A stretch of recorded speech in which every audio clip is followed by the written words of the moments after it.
The gap model of service quality, this refers to a model of service quality that identifies 5 gaps that can cause problems in service delivery.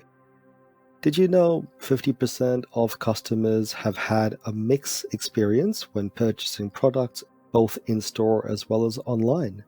Consistency may be one of the least inspirational topics, but it's exponentially powerful, as in customers really want consistency, whether it be from a good or from a service. The gap model of service quality, also known as customer service gap model or the 5 gap model. This is the framework which can help us to understand customer satisfaction. In reality, if the customer perceives that the service meets their expectations, they will be satisfied. If not, they will be dissatisfied. Gap 1 is between the consumer's expectations and the management's perception. This occurs when the management or service provider does not correctly perceive what the customer wants or needs. For example, hotel administrators may think that guests want better food or in-house restaurant facilities, but guests may be more concerned with the responsiveness of staff or the cleanliness of their room. The second gap is between management perception and service quality specifications. This is when management or service provider may correctly perceive what the customer wants, but may not set a performance standard. An example here would be a restaurant management telling their waiting staff, as in the people that take your orders and bring you food, that they must respond to a customer's request quickly or fast, but they don't specify how fast or how quickly.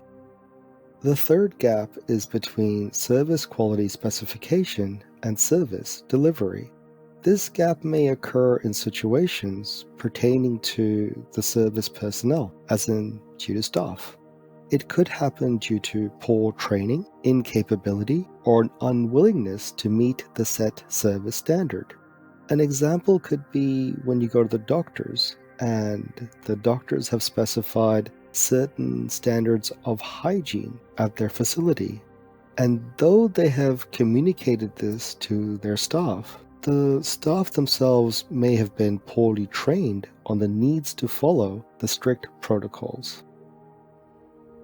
The fourth gap is between service delivery and external communication. So, consumers' expectations are highly influenced by statements made by the company representatives, for example, sales staff or the customer service staff, as well as advertisement. The gap arises when these assumed expectations are not fulfilled at the time of delivery of these services. For example, a car rental company may advertise that their cars are super clean and very well maintained, as in regularly serviced. However, when you go to rent one of these cars, they are quite dirty and has not been maintained very well. So this would be a case where a customer's expectations are not being met. And the last one, the gap between expected service and experienced service. This gap arises when the consumer misinterprets the service quality. For example, you go to a clothing store or an electronics store, and from the moment you walk in, the customer service person keeps asking you if they can help you with anything.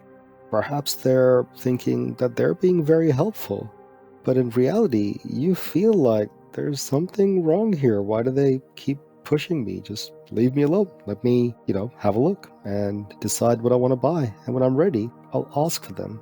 So this is a good example of a gap between expected service and experienced service, as in what we expect the service to be and what the customer ends up experiencing.